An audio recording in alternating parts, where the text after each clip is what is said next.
Whispers still echo through the dense woods surrounding Point Pleasant. Some say you can hear 7 voices calling. Others claim they've seen 7 identical girls standing by the Ohio River just before sunrise. But no one dares to follow them.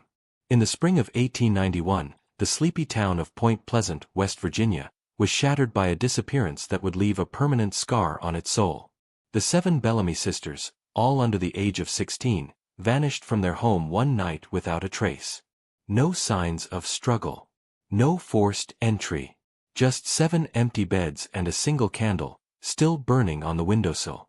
What followed was a spiral of fear, speculation, and silence. The town turned inward. The authorities failed. And the family, well, they stopped talking altogether. But what if I told you that this wasn't the first time something like this happened in Point Pleasant? That the Bellamy sisters' story might be just one chapter in a far older and darker history, one the town has tried to forget? Tonight, we reopen the files no one wanted to read. We trace back the names that were erased. And we ask the question, what really happened to the 7 sisters of Point Pleasant? If you're drawn to stories the world tried to bury, tales where folklore meets fact and horror walks in daylight, this is your place. Subscribe now and turn on the bell, because what you're about to discover will keep you awake tonight. Chapter 1. The Candle in the Window. April 6, 1891. The sun had barely risen when Elias Turner, the town's postman, noticed something strange as he made his way down Jefferson Street. The Bellamy residence, a modest white farmhouse on the edge of the woods, stood completely still. Not unusual, perhaps, for such an early hour. But what caught Elias's eye was the candle in the window. It was still burning. Not flickering with the uncertainty of a dying flame, but upright, controlled, as if someone had lit it, and meant for it to stay. Elias slowed down. He'd been delivering letters to the Bellamy house for years and knew the family well. Quiet folk, church-going, always courteous but guarded. Margaret Bellamy, the matriarch, was a devout woman, said to have buried 3 children before the 7 girls were born. Her husband, Thomas, was a retired schoolmaster. Severe, but respected. The kind of man who still wore his Sunday suit to read scripture aloud at the dinner table. And then there were the girls, the 7 sisters of Point Pleasant. Local legend, already in their own time. Ranging in age from 5 to 15, the Bellamy sisters were nearly identical, with porcelain skin, flaxen braids, and piercing gray eyes. They were quiet, polite, and always walked in a line, oldest to youngest, whether to church, to the market, or to the riverbank.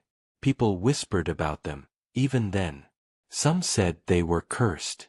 Others claimed they had the second sight. But no one could ever prove anything, and the Bellamys never answered questions. Still, the town watched them. And on that morning in 1891, all 7 sisters were gone. The investigation began before noon.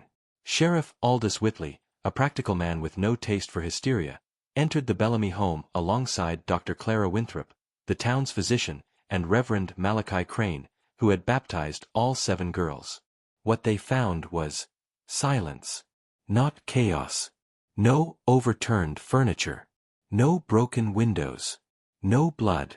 The breakfast table had been set for 9. Plates, cutlery, even fresh cream in a porcelain pitcher. There were no signs of struggle. But upstairs, in the girls' shared room, the beds were empty. 7 identical brass bed frames. 7 nightgowns neatly folded at the foot of each mattress. 7 white hair ribbons placed beside them.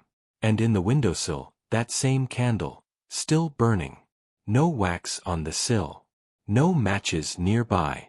Just flame and stillness. When asked, Margaret Bellamy simply said, "They're gone. Not missing. Not taken. Just gone." She was seated in her rocking chair, hands clasped, eyes vacant. She answered no further questions. Her husband, Thomas, stood motionless by the hearth. He spoke once. "We warned them not to go near the woods." When Reverend Crane asked what he meant, Thomas turned away. No further statements were taken that day. By the end of the week, the town had searched every inch of forest surrounding Point Pleasant. Bloodhounds were brought in from Charleston. Lanterns swung in the night. Volunteers combed the riverbanks, searching for tiny shoes, ribbons, anything. But there was nothing. Not a footprint. Not a cry for help. Not a single trace.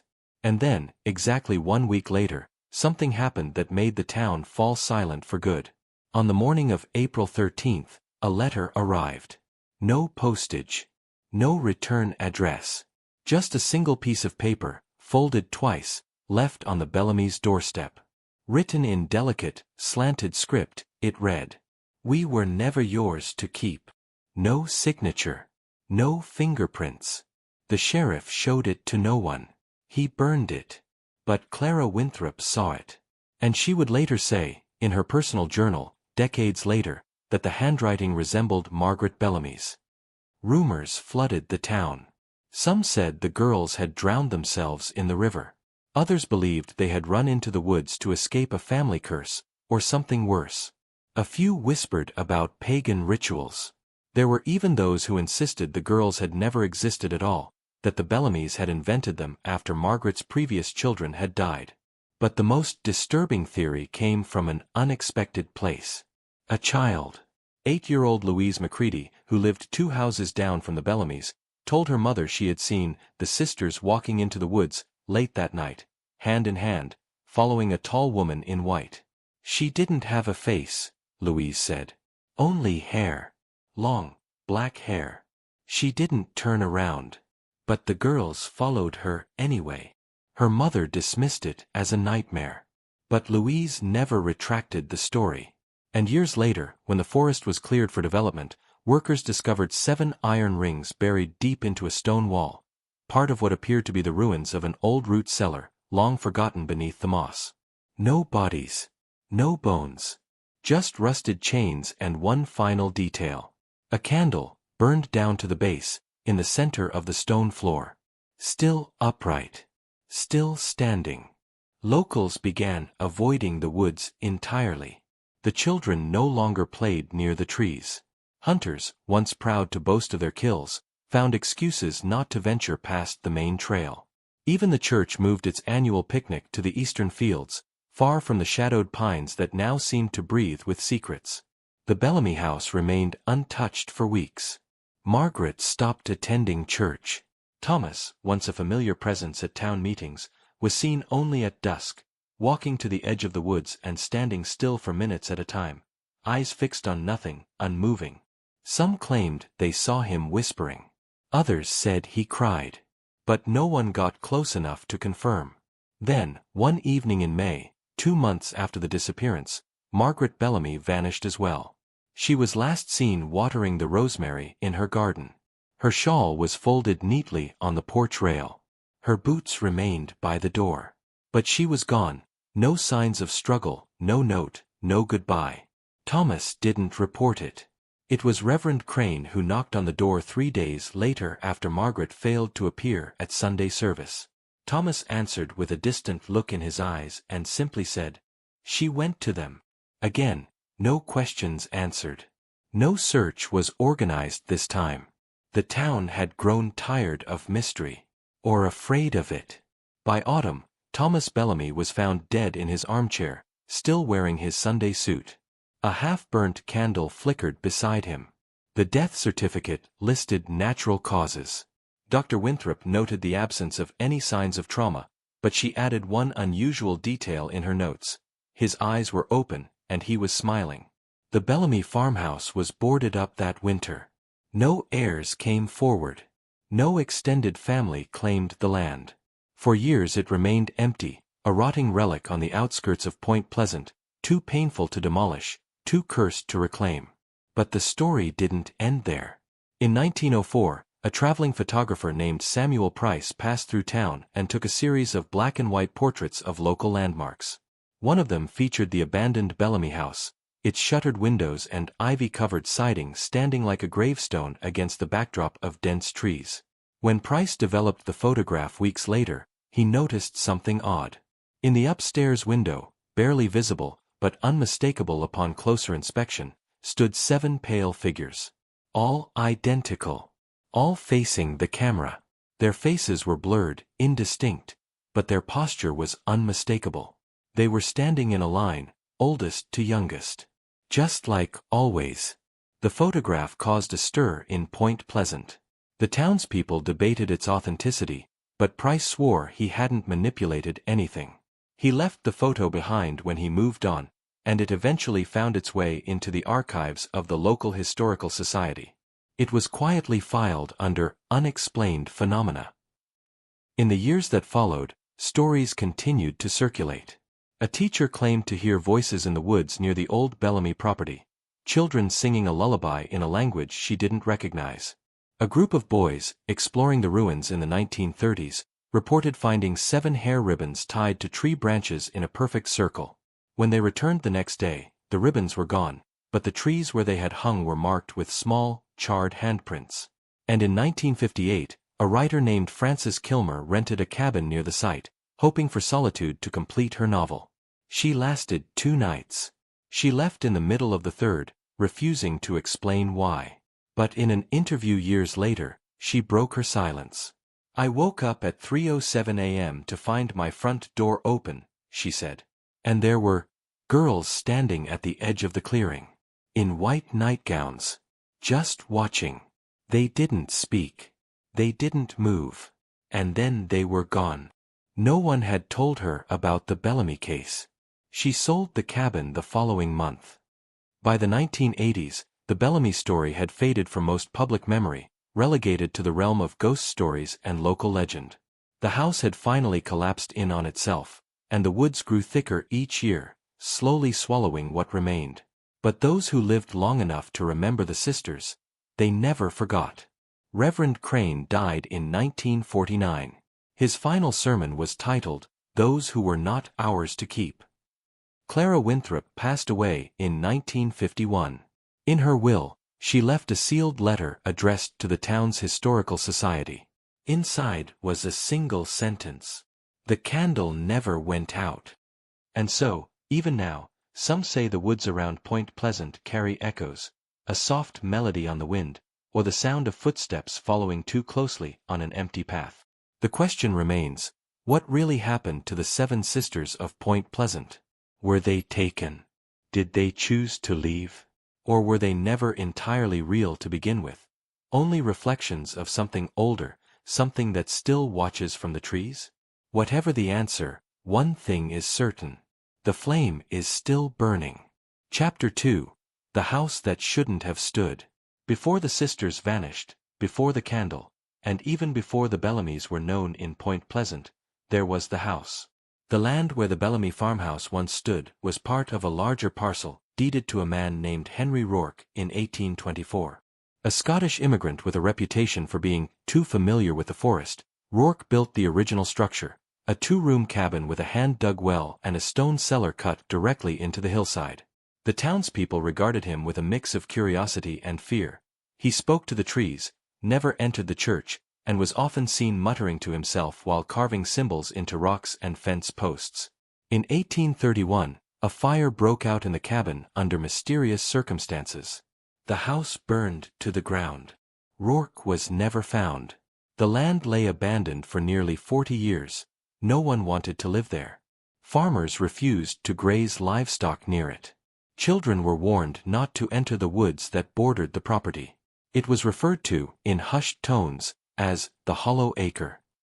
Then in 1870, the Bellamys arrived from Ohio. No one knew why they chose Point Pleasant.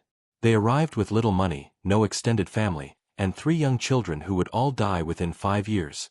2 from what doctors called fever, and 1 by drowning, though the details were never clear. Shortly after the death of their 3rd child, Margaret gave birth to the first of the 7 sisters, Eleanor. Then came Catherine, Lucille, Agnes, Beatrice, Dinah, and finally Grace, all born within 10 years. Locals were stunned by the uniformity of the girls. Same pale skin, same light hair, same solemn expressions. Even their heights seemed to adjust over time to match one another. The only clear marker was age, and their rigid order when walking. Reverend Crane noted that each girl was baptized at precisely midnight. When questioned about this detail, Margaret simply said. It had to be done then. By 1885, the Bellamy name had become legend in Point Pleasant. But few knew of the family's habits behind closed doors. In 1938, decades after the disappearance, a trunk was discovered in the attic of the town's long-abandoned schoolhouse during renovations. Inside were dozens of papers, sketches, and handwritten letters believed to have been collected by Thomas Bellamy during his years as a schoolmaster. Among them was a curious journal. It belonged to Elias Templeton, a student expelled for blasphemous behavior in 1878. He wrote of witnessing strange gatherings at the Bellamy home, not drunken parties or wild dances, but midnight ceremonies lit only by candles. He claimed that the sisters, even as toddlers, would hum in unison, their eyes rolled back, their movements stiff and synchronized. Templeton was dismissed as mentally unwell and vanished the same year. His body was never found. But in the final pages of his journal, one sentence appeared over and over again, written in different inks, as if added in multiple sittings. The house remembers. There was another relic found in that trunk, a hand-drawn floor plan of the Bellamy home. At first glance, it seemed unremarkable: main room, kitchen, 2 bedrooms, attic. But a closer look revealed something unsettling, a hidden stairwell leading down beneath the foundation. There had never been any mention of a basement in the Bellamy house. And when workers returned to the ruins in 1941, they found no trace of such a structure, just uneven ground, tree roots, and a single stone buried deep with an inscription. Lumen Mane. Latin, the light remains. That stone is now kept in the town's museum, though the exhibit has since been closed to the public due to vandalism. According to town records, the only documented incident was a child who scratched "They're Still Singing" into the display case glass. The connection between the Bellamy sisters and the land became a quiet obsession for some. In the 1970s, folklore researcher Harriet Vale published an independent monograph titled The Hollow Acre, a case study in collective haunting. She was among the first to suggest that the Bellamy sisters were not simply victims, but conduits. That they had awakened something already present on the land, something dormant, waiting to be embodied. Vale's conclusions were controversial and dismissed by mainstream historians, but one detail in her research stood out. She had tracked down a descendant of Henry Rourke, the original landowner, a great-grandniece living in Maryland. When asked about the Bellamy sisters, the woman responded immediately. They answered the call. Asked to elaborate, she refused and terminated the interview. 2 months later, Vale was found dead in her apartment, an apparent stroke. But her notes revealed something chilling. A hand-drawn sketch of 7 girls, all facing away, walking into a forest, and above them, a shadowed woman with long black hair. The same image Louise Macready had described in 1891. In Point Pleasant, the story persists, not through official records or school curriculums, but in the mouths of children. They dare each other to spend a night near the old ruins. They hum lullabies with made-up lyrics, insisting they're songs the sisters used to sing. And every year, on April 6th, someone leaves 7 white ribbons tied to the fence post where the Bellamy mailbox once stood. No one admits to it.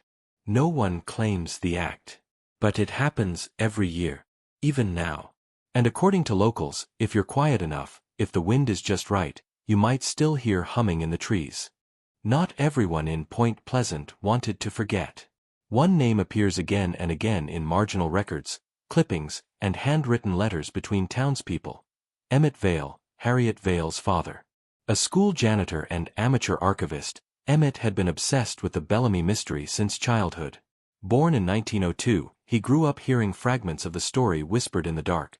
Don't follow the sisters, don't sing their song, don't light a candle at night. In 1954, he began writing a series of private newsletters, distributing them only to those who requested them, mimeographed sheets filled with speculation, timelines, and testimonies. In issue number 9, dated October 1956, he wrote, "I no longer believe this is a ghost story. Ghosts don't leave footprints in places that no longer exist. Something happened in 1891 that folded the town back on itself. The Bellamy sisters are not spirits. They are something older. Something repurposed. Many considered him unstable. His daughter Harriet would later defend his mental state, but admit he suffered from what he called auditory events, hearing humming, static, and voices saying his name. In 1962, Emmett was hospitalized after an episode in which he attempted to break into the locked archives of the First Church of Point Pleasant. When asked why, he repeated the phrase, "The hymn book was not theirs." The church denied any knowledge of a hymn book tied to the Bellamy family. But after Emmett's death in 1973, a locked drawer in his study revealed what may have been the very object he had referred to. It was a small leather-bound book, brittle with age, containing only 7 songs, all written in an unknown script, no title, no composer, just strange rhythmic notations. The final page bore a single word in English: "Awaken." Linguists could not identify the script. Some suspected it was a form of cipher. Others believed it was stylized glossolalia, spiritual, speaking in tongues, rendered into writing. The book was donated to a university archive in Pennsylvania, but mysteriously disappeared from the catalog by 1980.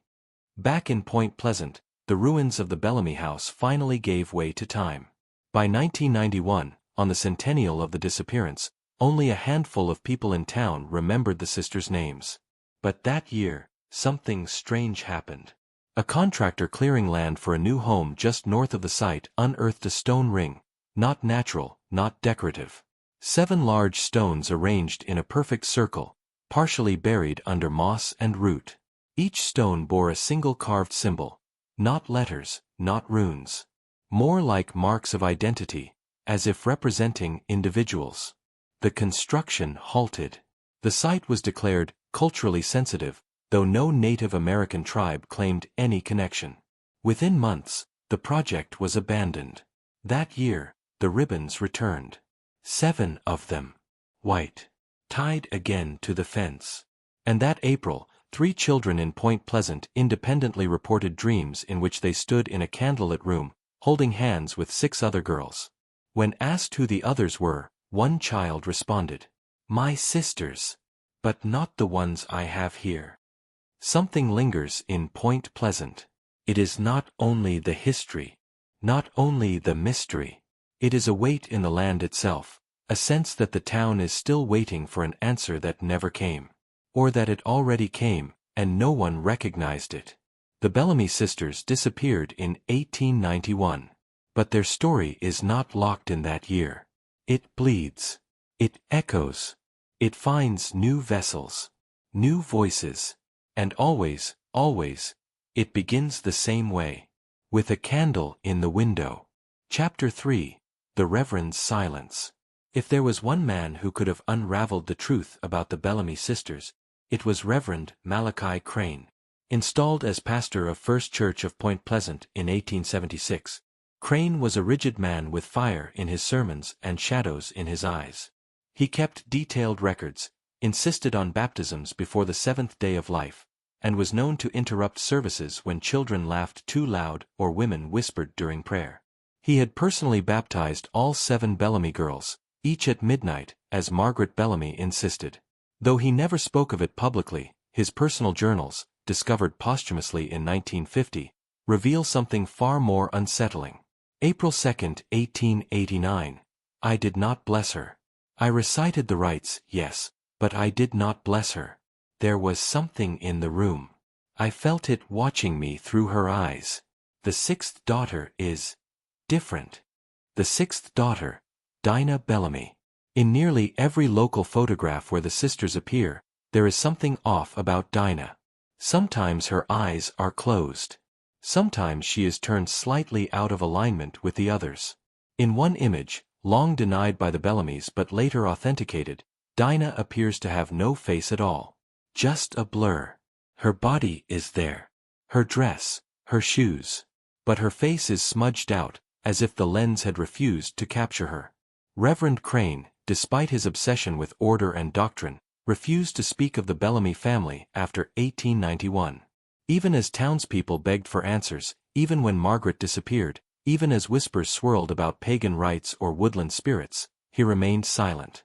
But in 1949, just before his death, he gave one final sermon. The transcript, hand-copied by the church's stenographer, begins as expected. References to psalms, parables of discipline and obedience, but near the end, the tone shifts. I baptized children whose names were not written in the book of life. I welcomed them into a covenant they never asked for. And I know now, with bitter certainty, that I was not baptizing them, they were baptizing me. Into something older. Something beneath. The congregation reportedly sat in silence. Some wept. Others walked out. Reverend Crane died 2 weeks later in his study, seated at his desk, pen still in hand. The last words on the paper. They are not gone. They are becoming. In the wake of Crane's death, a wave of re-examination began. Younger clergy sought access to his journals, hoping to cleanse the church of its shadowed legacy. But many pages had been torn out, burned, and in their place were drawings, strange circular patterns, always in groups of 7, with one figure set slightly apart. The new pastor, Reverend James Booker, attempted to modernize the church. He dismissed the Bellamy story as folklore, forbade mention of them during services, and ordered the removal of a stained glass window said to depict 7 lambs walking into the forest. But the window cracked before it could be removed. Split cleanly down the center. It remains boarded up to this day. Outside the church, the story simmered. In 1998, a local librarian named Edith Carver discovered a collection of letters from Reverend Crane to an unknown recipient, a man only referred to as F. The letters, written between 1886 and 1890, describe rituals of ancient resonance, whispers in the trees, and most chillingly, she speaks in 7 voices. Sometimes all at once. Sometimes in echoes. But it is always her. The she in question is never named, but context suggests a force or entity tied to the Bellamy girls, perhaps even manifesting through them. The letters abruptly stop in June 1890, 10 months before the disappearance. Then, in 2003, something unexpected happened. A small box was mailed anonymously to the Point Pleasant Historical Society. Inside was a bundle of withered wildflowers, a lock of pale hair tied with twine, and a cassette tape, dated Easter Sunday, 1971. The audio begins with ambient noise, footsteps, birdsong, a creak, then a man's voice. It's Sunday, and they've started again. I can hear the humming. Always 7 notes, always in the same order. I thought I was losing my mind, but I recorded it. I hope you can hear it too. Then, faintly, there it is. 7 soft hums, rising and falling in perfect harmony. The recording quality is poor. The tape cuts out after 43 seconds. No one ever claimed the package. The tape reignited interest in the Bellamy story for a new generation. Internet forums began to circulate details, spinning theories. Were the girls psychic? Were they a failed government experiment? Were they reincarnations of something ancient? But amid all the noise, one voice returned, one name long forgotten. Dinah Bellamy. Her name appeared in a handwritten note submitted to the town library's comment box in 2007. The handwriting was shaky, the paper yellowed. It simply read, Dinah came back once. In '63. She didn't remember who she was, but the Woods did. Ask the nurse who worked the night shift. No nurse name was given. No hospital was listed. But a review of patient records from the now-demolished Point Pleasant Infirmary revealed an unusual case logged on May 2, 1963. Unidentified female, approximate age 13, found walking near riverbank in nightgown. Pale. No memory. Repeating word. Light. The girl was transferred to a state facility in Charleston and never claimed. The entry is marked, D. Bellamy, pending ID. No photo survives. Who was she? Was it truly Dinah, returned decades later with no memory? A girl who never aged? Or simply a coincidence, one more layer in a story too tangled to be unwound? No one knows. But the nurse's log includes one final detail, written in the margin. When placed near the window, she began to hum. 7 notes. in perfect order. Something is still watching from the woods of Point Pleasant. And those who listen carefully enough say they still hear the humming. Especially at night. Especially near the ruins. Especially when a candle is lit. The 1963 report sparked interest from paranormal investigators, most of whom came and went without answers. But one group, a fringe team from Boston called the Crucible Inquiry, stayed longer than the rest. They conducted interviews, mapped the surrounding area using early electromagnetic sensors, and even brought in a sound specialist to study the harmonic patterns in the tape from 1971. Their final report was never published, but an internal memo leaked in 2010 revealed their conclusion. The pattern is not natural. It is mathematically structured. These are not lullabies. They are signals. Signals to whom, or from whom, was never clarified. But one of the team members, a linguist named Miriam Lowen, continued the research privately. In her field journal, discovered after her death in 2006, she described a terrifying encounter during her last visit to Point Pleasant. I stood at the edge of the ruins just before midnight.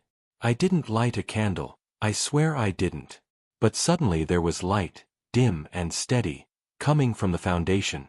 No wind. No animals. Just that flame, and behind it, 7 outlines. Small. Still. Watching. She left the next day and never returned. Her journal entry ends with one line, underlined twice. They know I saw them. The story should have faded again. But in 2019, the property where the Bellamy house once stood was finally sold, for $1, to a private buyer who requested anonymity. The paperwork was processed through a shell company, and within 6 months, a tall fence was erected around the entire perimeter of the old foundation. Locals reported construction noises at night. Bright lights. Strange metallic humming that stopped as soon as anyone approached. The property remains sealed off to this day. No construction ever appeared above ground. No permits were filed. Those who still remember the story of the 7 sisters of Point Pleasant believe the land itself is responding again. That it sleeps in cycles, decades, maybe longer, and when it stirs, it calls the same number. 7. 7 voices. 7 ribbons. 7 stones. 7 shadows at the window. Some believe that Dinah was not the exception, she was the vessel. That whatever force moved through her in life still seeks form in others. That perhaps the other sisters were decoys, or guardians, or sacrifices. A few go further. They believe that Dinah is still alive, not in body, but in influence. That she appears in dreams. That she hums through the mouths of children who don't know the name Bellamy. That she's waiting for something, or someone, to relight the candle. Because no matter how many years pass, no matter how many fences are built, the pattern always returns. April 6th. A humming in the dark. A ribbon tied to a fence. And a question etched into the soul of the town. What if the sisters were never meant to disappear? What if they were meant to stay, hidden in plain sight? And what if, one day, they come back? Not as children, but as something else entirely. Chapter 4. The Town That Looked Away. By the early 2000s, Point Pleasant had become a paradox. On the surface, it was a picturesque town on the Ohio River. Modest, historic, peppered with antique shops and quiet diners. Tourists came to see the Mothman statue. Locals smiled politely and waved from porches. But beneath the friendliness, there was a shared agreement. Don't ask about the Bellamys. It wasn't a law. It wasn't written anywhere. But it was felt, an invisible wall around the memory of the sisters. Teachers skipped over 1,891 in history lessons. The library's only copy of Vale's Hollow Acre remained misfiled under Agricultural Studies. And every April, those 7 white ribbons still appeared, yet no one acknowledged them. Not out of respect. Out of fear. One man tried to break that silence. Dr. Daniel Keats, a child psychologist and Point Pleasant native, returned to town in 2005 after nearly 2 decades away. He opened a small practice on Main Street and quickly noticed something strange in his young patients. Nightmares. Not unusual, but strikingly similar. Children who had never met each other, some as young as 5, described the same dream. I'm standing in a line with 6 other girls. We're holding hands. There's a candle in the dark, and someone behind me is whispering, but I can't turn around. Keats documented 17 separate cases in the span of 2 years. In some dreams, the girls were led into the woods. In others, they simply stood still until they vanished, one by one. But in every case, the child woke up humming. Always 7 notes. Always in the same order. Dr. Keats attempted to share his findings at a state psychology conference in 2008. His paper, titled Collective Dream Phenomena in Rural Populations, was rejected. Too anecdotal. Too unscientific. Too supernatural. So he turned to the town. He posted flyers asking for others who had experienced similar dreams, visions, or unexplained phenomena tied to the Bellamy case. 3 days later, his office window was smashed. No valuables stolen. Just a single object left behind on his desk. A burnt candle stub, still warm. Keats left Point Pleasant the following month. He never returned. But not everyone stayed silent. A group of high school students, led by senior Natalie Harker, began a podcast in 2014 called The Hollow Tape. It was supposed to be a joke, one spooky episode for Halloween. But the story of the Bellamy sisters pulled them deeper. They interviewed locals, dug into old town records, and even broke into the Historical Society's basement to photograph restricted documents. What they found changed everything. Buried in an unlabeled box was a school attendance ledger from 1891, the year of the disappearance. In it, each Bellamy sister was listed, until March 30th. After that, the names were scratched out. Not erased. Scratched. Deep gouges in the page, as if made with a nail. And beside them, in smaller handwriting. Not ours. Not theirs. No more names. The girls released an episode detailing their discovery. It was their last. The podcast vanished from streaming platforms within 48 hours. The audio files were deleted. Their social media accounts frozen. Natalie's family claimed she had moved on, but classmates reported that she stopped speaking entirely for nearly a year. When asked why, she only said, "I saw the circle. It's not closed." That same year, a young girl named Emily Reese, age 9, went missing for 5 hours during a school field trip to Crowdell Park. She was found unharmed, standing alone near the edge of the forest, facing the trees. When her teacher ran to her, she turned and smiled. "They weren't angry," she said. "They just needed one more." Emily refused to explain further. In the years since, she has never spoken of it again. But classmates claim she hums constantly, softly, subconsciously, whenever she's near candlelight. Especially when there are 7 candles lit. It's easy to dismiss this as hysteria. Small-town myth. Folklore turned obsessive. But there's something unnerving about how consistent it all is. The recurrence of 7. The candle. The humming. The line. The forest. And the way no one ever admits to remembering. Until they do. The mayor of Point Pleasant, interviewed by a regional paper in 2021, scoffed at the legend. "I was born and raised here. The Bellamy story is just something people whisper when they want to feel important. We're a town like any other." But in the same article, a photo accompanies his statement, a candid shot taken during the interview. Behind him, on the wall of his office, is a framed photo. A black-and-white image of the 1890 school choir. In the second row, 7 identical girls stand in a line, hands clasped, eyes forward. The mayor's office refused to comment. There's a rhythm to Point Pleasant's silence. A cadence of avoidance, broken only when the cycle forces its return.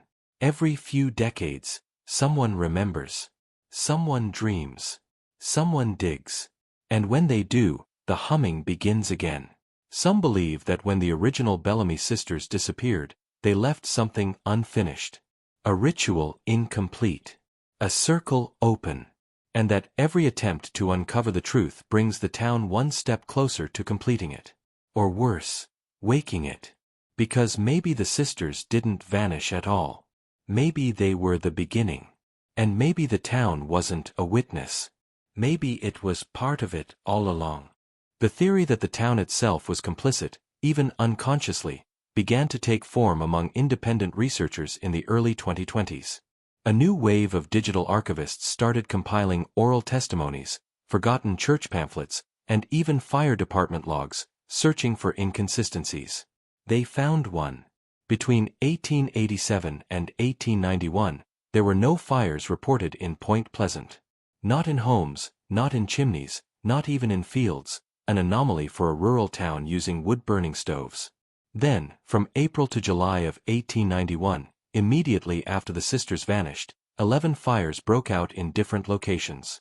The causes were never clear. One destroyed part of the schoolhouse attic.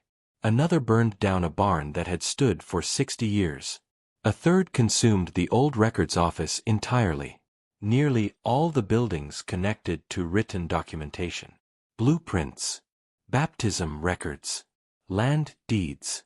Census logs. It was as if something, or someone, was erasing the evidence. The only surviving materials were those scattered in personal homes, journals, letters, photos, family Bibles. Fragmented, disorganized, and easily dismissed. But when lined up chronologically, a strange pattern emerged. April 7, 1891, the disappearance. April 14, first fire, Bellamy Well House. April 21, fire at Reverend Crane's records shed. May 2, the school's south wing. May 9, library annex. And so on. 7 fires. 7 locations. 7 weeks.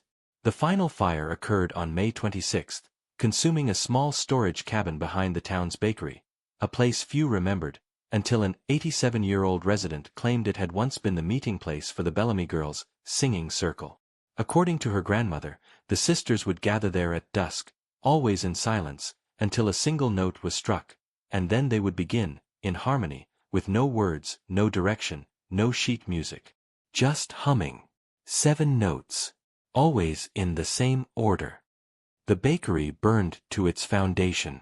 The site was never rebuilt. It remains a vacant lot to this day. Locals avoid walking across it. One mother, interviewed anonymously, said her 6-year-old daughter refuses to step on the grass there. When asked why, the girl said, "Because it's still warm." Despite all this, no town official has ever reopened the Bellamy investigation. Not once. It remains a cold case, technically unresolved, yet never truly acknowledged as criminal. No missing persons posters. No police bulletins. No memorial. Even the newspaper archives refer to it vaguely as the incident on Jefferson Street. Yet behind closed doors, many still wonder, how deep does it go? How many people looked away? And how many still do? Because in Point Pleasant, forgetting is safer than knowing. And remembering has consequences. Chapter 5, The Woman in the Trees. Every version of the Bellamy story contains a shadow. Not just the candle, the line of sisters, or the humming, but something behind it all. A presence, always at the edge of the story. Always watching. Always waiting. They call her the woman in the trees. Louise Macready, the 8-year-old who first reported seeing the sisters walking into the woods, was the first to describe her. A tall woman, veiled in black hair, leading the girls into the darkness. No face. No voice. Just presence. Decades later, others began to describe her too. In 1933, a logger claimed to see a figure in a black dress, standing in the woods near the Bellamy ruins. She was gone when he turned back, but he returned home with long scratches down his back. In 1952, a woman hiking near the river with her dog found 7 footprints, barefoot, small, evenly spaced, and a single candle, freshly burned. In 1987, a young couple parked near Crowdell Park said a woman stepped out of the tree line and stared at them through the windshield. The car refused to start for 5 minutes. When it did, the woman was gone, but the girlfriend had fainted and woke murmuring, "She's still calling." In all these accounts, the figure never speaks. She doesn't move quickly. She doesn't attack. But she always appears when someone gets too close to remembering. Theories abound. Some say she's a spirit summoned by the sisters. Others think she's their mother, not Margaret Bellamy, but something older, something whose name was never recorded. A force or intelligence that uses the Bellamys as conduits to manifest in the world. But a 1975 pamphlet from the now-defunct West Virginia Folklore Preservation Society may hold a clue. The document, titled Dark Roots of the Ohio River Valley, outlines pre-colonial legends passed down by the Shawnee and Adena peoples. Among them is a story of a spirit walker, a woman-shaped echo, who emerged when boundaries between the living and the dead weakened. She had no name, but many titles. She who watches from behind the pines. She who hums in the night. The mother of echoes. In one version of the tale, she calls children into the forest, not to kill them, but to transform them. To remake them into mirrors, so they reflect the darkness that created them. They become silent vessels. 7 at a time. Always 7. What if the Bellamy girls didn't vanish? What if they were claimed? What if the woman in the trees wasn't summoned by them, but had always been there, waiting? And what if Margaret Bellamy, grieving mother, devout wife, knew this? A letter found in the walls of the old church in 1992 may support that theory. It was unsigned, unaddressed, and written in a hand that matches early samples from Margaret. They are not mine, but I was given time with them. I kept them safe. I taught them not to fear her. But the time is ending. The circle calls again. She is ready. And I am tired. The letter ends with a sketch, a ring of 7 girls, all faceless, surrounding a single tree. In 2022, a research team from a paranormal studies group in Ohio visited the ruins under the guise of documenting Appalachian folklore. They set up motion cameras and sound recorders. On the second night, at precisely 3:07 a.m., all 7 motion cameras triggered simultaneously. When they reviewed the footage, they found nothing but static. But the audio picked up something else. Humming. 7 distinct notes. A pause. Then 7 again. A female voice whispered beneath the tones. Remember. They left the next day. One of the researchers, a woman named Elisa Warren, never published the findings, but she left a handwritten entry in her blog shortly before deactivating it. I don't think the sisters were victims. I think they were keys. And I think Point Pleasant is a lock. Back in town, the silence returned. But something had shifted. Children began drawing a new figure in their notebooks, a woman with black hair covering her face, standing beneath a tree. Sometimes she held candles. Sometimes she held hands with 7 girls. Always, she stood at the edge, as if waiting to be invited in. In April of that same year, 7 white ribbons appeared again on the old fence post. But this time, each had a single word written in faded ink. She is almost here. The woman in the trees has no origin story. She isn't tied to a single religion or culture. She exists only in fragments, in shadows, in the hush between memory and myth. But wherever she appears, 7 follow. And whenever 7 appear, something ends. Or begins.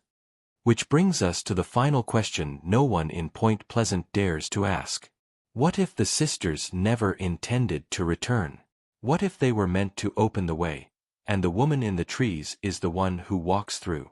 What if the story is not about their disappearance, but her arrival? Chapter 6. The Circle is Closing. For 132 years, Point Pleasant has existed in the uneasy shadow of a question no one wants answered. What happened to the 7 Bellamy sisters? Theories have come and gone. Names have been buried. Evidence has burned. But across generations, one thing has remained constant. The pattern. 7 girls. 7 ribbons. 7 notes. And a candle in the window. Now, that pattern is tightening.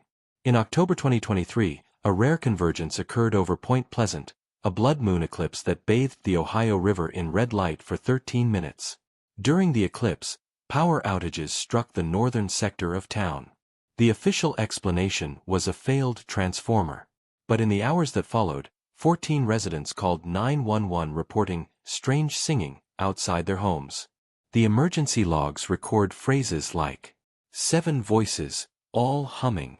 Children's shadows under the street lamp.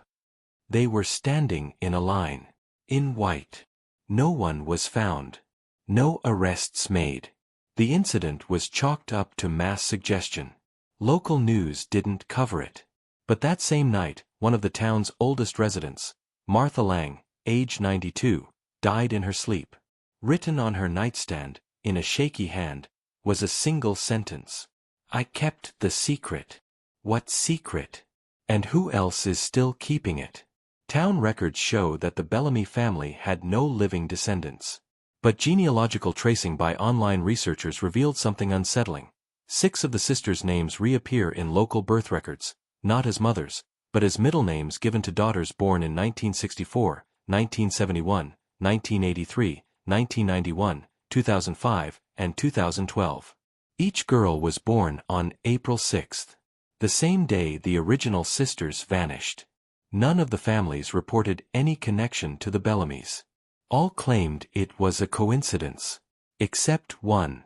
In 2021, a woman named Miranda Ellis, mother of a 10-year-old girl named Eleanor Dinah Ellis, posted anonymously on a regional forum for folklore researchers.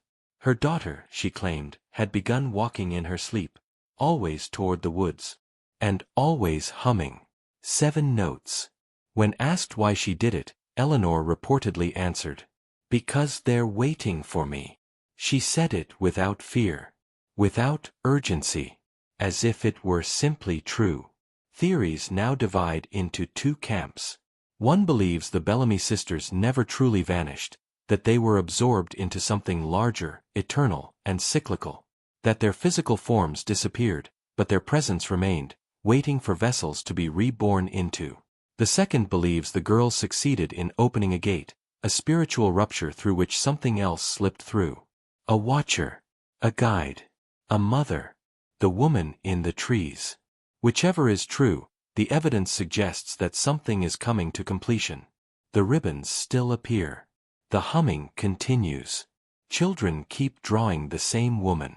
And now, the sightings have begun again, not only in Point Pleasant, but in neighboring towns.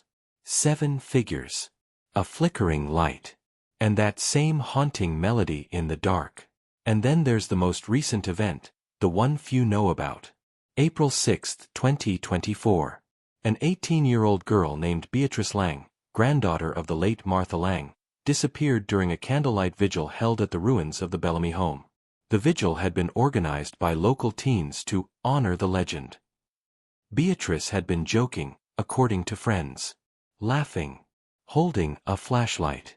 Then, the flashlight died. And she was gone. No scream. No struggle. Just 7 candles still burning, and a ribbon left on the grass with the word, "Welcome." No one speaks publicly about it. The police file remains sealed. But inside the Historical Society, there's a new addition to the display, placed quietly behind glass, with no placard. A drawing. Crayon on aged paper. 7 girls. A candle. And beneath the tree, for the first time, the woman's face is visible. Eyes wide. Mouth open. Screaming. So here we are. The cycle turns again. 7 names return. 7 ribbons wait. And Point Pleasant sleeps, uneasily, beneath the sound of something moving through its history. Some say the circle will close this year. Others say it already has, and now something else is beginning. And when you stand at the edge of the woods on a windless night, they say if you're very still, you'll hear it too. 7 notes. 1 candle. And her voice, whispering just behind your ear. We were never yours to keep. The Lang family never spoke to reporters. Beatrice's parents left Point Pleasant 3 months later. The house was sold in silence, and the local paper referred to her disappearance only as a family matter. But in a local Facebook group, a neighbor named Howard Keyes wrote a comment that was quickly deleted, though screenshots survive. The police didn't search. They didn't ask questions. They just stood at the ruins while the mother cried. Like they'd seen this before. Like it was a formality. He ended his post with a question. How many times does it have to happen before we admit it never stopped? The Bellamy case is no longer just a story. It's a structure, a repeating design with fixed points. April 6th. 7. The humming. The candle. The woods. It has a geometry, like ritual, or infection. It spreads through silence. Through memory. Through names. Some theorists now believe that speaking the names of the sisters aloud may reactivate the pattern, that their names are not just identifiers, but keys. Symbols bound to the entity that marked them. To say the names in order is to begin the summoning.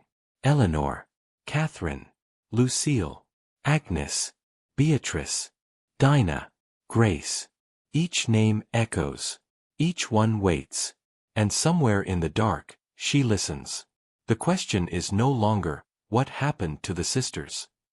It's why are they still reaching out? Why are they selecting new names, new bodies, new cycles? And what happens when the cycle no longer needs to repeat, when the seventh is in place and the gate is finally open? What comes through? Who walks out of the trees? What burns behind the candlelight? And when that day arrives, when the town finally remembers what it forgot, will it still be Point Pleasant? Or something else wearing its face? Epilogue. The light remains. There is no monument for the Bellamy sisters. No plaque, no headstone, no sign at the edge of town reminding passers-by of what was lost. Their house is gone. Their names are buried in forgotten records. The forest has overtaken the trail that once led to their door. Time has tried to erase them, but time, in Point Pleasant, doesn't move in a straight line. It moves in circles. The town has learned to live with it. Not by confronting it, but by folding itself around the silence. By pretending the ribbons are just decoration. By saying the candlelight in the woods is just swamp gas. By calling the humming a trick of the wind.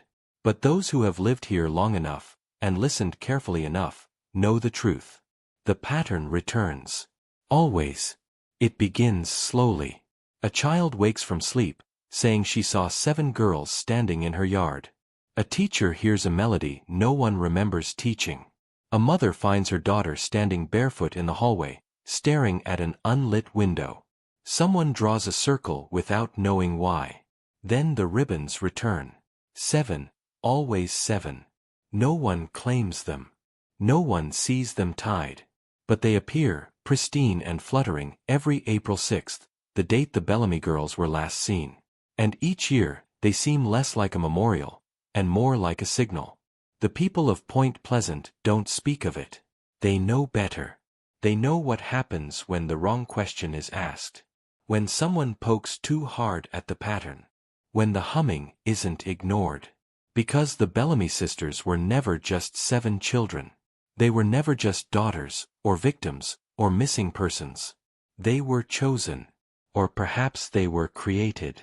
Molded into a ritual older than the town itself. 7 keys in human form.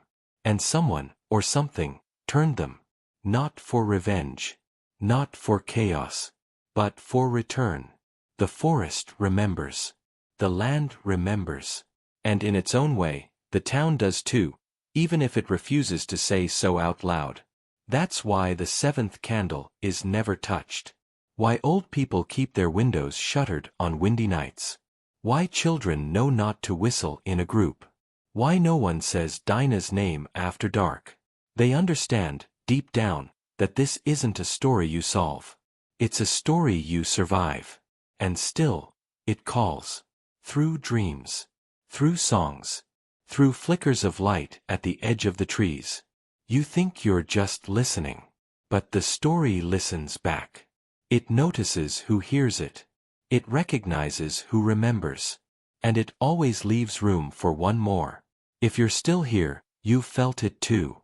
This story has no clean ending, And that's exactly how it was designed. Because some stories aren't meant to close. They're meant to reopen. So if this stayed with you, subscribe, turn on the bell, and share it. Not because it helps us, but because the seventh candle is already lit. And once it starts, it finishes.